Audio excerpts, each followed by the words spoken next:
Lockdown से पहले गीता के घर का नजारा कुछ ऐसा था कि रोहन ऑफिस जाता था और शिविन स्कूल। जिनके घर से जाने के बाद गीता काम खत्म करके बाकी समय आराम करती थी। लेकिन लॉकडाउन के बाद ऑफिस और स्कूल घर में ही खुल गए और इससे गीता का हाल वो तो आपको देखने में ही मजा आएगा। शिविन, ओ शिविन, महाराज उठने के लिए क्या 21 तोपों की सलामी लेंगे? अरे बिस्तर से बाहर निकल, ऑनलाइन क्लास स्टार्ट होने वाली है। अरे तुम भी हद करती हो, स्पीकर की तरह चिल्लाने की क्या जरूरत है? दिख नहीं रहा मेरी कॉन्फ्रेंस चल रही है। अब कैमरा और स्पीकर ऑन कर रहा हूँ, मुझे कोई शोर नहीं चाहिए। इस पर जैसे ही रोहन लैपटॉप का कैमरा और स्पीकर ऑन करता है तभी कुकर की सीटी बजती है। करा लो अब इसे चुप, लॉकडाउन नहीं हुआ, मेरी मौत का फरमान जारी हो गया। दोनों बाप बेटे ने नाक में दम किया हुआ है। ऐसा बोलकर गीता वहाँ से शिविन के कमरे में पहुँच जाती है, जहाँ शिविन अभी भी सो रहा होता है। ओ आलसी, अब अगर 5 मिनट में नहीं उठाना तो आज तेरा गेम और यूट्यूब कैंसिल। माँ की बात सुनकर शिविन बिना 1 मिनट गंवाए उठ खड़ा होता है। उठ गया, अभी नहाकर भी आता हूँ। ये नाटक कहीं और, मुंह पर गीला कपड़ा मार और पढ़ने बैठ। शिविन की ऑनलाइन क्लास स्टार्ट हो जाती है, जिस पर गीता उसे वहाँ बिठाकर रसोई में चली जाती है। थोड़ी देर में उसे कमरे से कुछ आवाज सुनाई देती है, जिसे सुनकर वो कमरे में वापस आती है। हाय राम, तुझे क्लास अटेंड करने के लिए बोला था, कैमरा ऑफ करके बिस्तर पर नाचने के लिए नहीं बोला था। मम्मी मुझे कुछ समझ नहीं आ रहा, आप बाद में पढ़ा देना ना, वैसे भी अटेंडेंस तो लगी गई है। हाँ बेटा जरूर, बन जा तू, अभी से हम सबका बाप बन जा।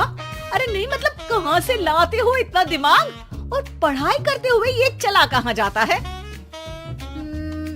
नाइस क्वेश्चन, दिमाग से पूछकर बता दूंगा।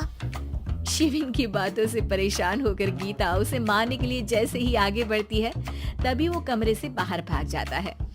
अब शिविन आगे आगे और गीता हाथ में चप्पल पकड़े उसके पीछे पीछे पूरे घर में दोनों घूम रहे होते हैं।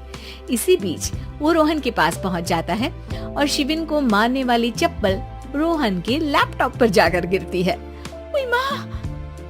मम्मी, अब पापा को चप्पल मार रही हो? वो आज तक के रिपोर्टर, चुपचाप जाकर क्लास अटेंड कर ले, नहीं तो अगली तेरे पीछे लगेगी। इस पर शिविन वहाँ से चला जाता है, जिसके बाद रोहन गीता से कहता है, इस सर्कस के लिए कुछ बोलना चाहोगी? अरे क्या करूं, जब से तुम दोनों घर में रहने लगे हो, घर अपने आप ही सर्कस बन गया है और मैं तुम्हारी नौकर, कभी बेटी को संभालो तो कभी बाप के नखरे उठाओ। इन्हीं सब उथल पुथल में दिन बीतते रहते हैं, जिसमें हर रोज घर के अंदर कुछ नया सियप्पा खड़ा मिलता है, जो ज्यादातर शिविन और रोहन के ऑनलाइन स्कूल और ऑफिस से रिलेटेड ही होता है। एक सुबह, शिविन चल उठ, आज की क्लास जल्दी है।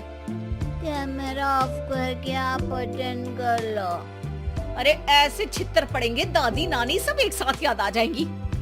गीता की लाख मशक्कतों के बाद क्लास तो खत्म हो जाती है, लेकिन उसके बाद शिविन फोन इस्तेमाल करते हुए इंस्टाग्राम रील बनाने लगता है। रसोड़े में कौन था? तुम थी, मैं थी, कौन था? हाँ, मैं गरीब हूँ। अरे ओ गरीब के बेटे, आजा, मैं बनाती हूँ तुझे गरीब। मैं बताती हूँ रसोड़े में कौन था। पढ़ाई करने बोलो तो इनकी माँ मर जाती है, और ये पागलपंतियाँ जितनी मर्जी करा लो। गीता शिविन को डांट रही होती है, तभी रोहन बीच में बोल पड़ता है, अरे बच्चा ही तो है, इतना गुस्सा क्यों कर रही हो? बेटे का साथ देने की इसी एक कोशिश में अब शिविन के साथ साथ रोहन भी गीता के गुस्से की सूली पर चढ़ जाता है। अगर बेटे पर इतना ही प्यार आ रहा है तो इसे क्लास अटेंड क्यों नहीं कराते, इसका होमवर्क क्यों नहीं कराते? उस समय तो बहुत जल्दी मीटिंग आ जाती है, वो काम मैं करूं और यहाँ इस बेफिजूली की चीज में तरफदारी करके बन जाओ महान। हे भगवान, कोई तो इनके ऑफिस और स्कूल खुलवाओ, मैं इन्हें और घर में नहीं सह सकती। अरे कुछ और मांग लेती, क्योंकि तुम्हारी ये विश इस साल तो पूरी होने से रही, कोरोना। हाय नास बेटे ने जिंदगी ही बर्बाद कर दी, खाए कोई पचाए कोई, कल मुझे चुन चुन कर सबको मेरी बद्दुआ लगेगी। उन्होंने दुनिया का और इन बाप बेटे दोनों ने मेरा जीना मुश्किल कर दिया। गीता वहाँ से चली जाती है, जिसके बाद रोहन शिविन से कहता है, अरे तुम्हारी मम्मी इतनी भड़की हुई क्यों है? आपकी वजह से पूरा समय घर में रहते हो और उस पर कोई काम कराने की जगह बस ऑर्डर देते रहते हो। अच्छा बेटे, सारा इल्जाम मुझ पर? पूरा दिन तो वो तुम पर ही चिल्लाती है। हाँ, मतलब दोनों का 50-50 है, कुछ करना पड़ेगा। वो कहते ना, make the best out of worst. I have an idea. वैसे तुम्हारी माँ सही कहती है, बहुत जुबान चलाने लगे हो, कम बोला करो। अगली सुबह रोहन और शिविन अपनी गलती को सुधारने के लिए गीता के उठने से पहले घर का आधा काम खत्म कर देते हैं, जिसे देखकर गीता खुश हो जाती है और फिर बाकी बचा काम वो तीनों मिलकर पूरा कर लेते हैं। जिसके बाद अब वो सब मिल बांट कर हर काम में एक दूसरे की मदद करते हुए लॉकडाउन का मजा लेने लगते हैं।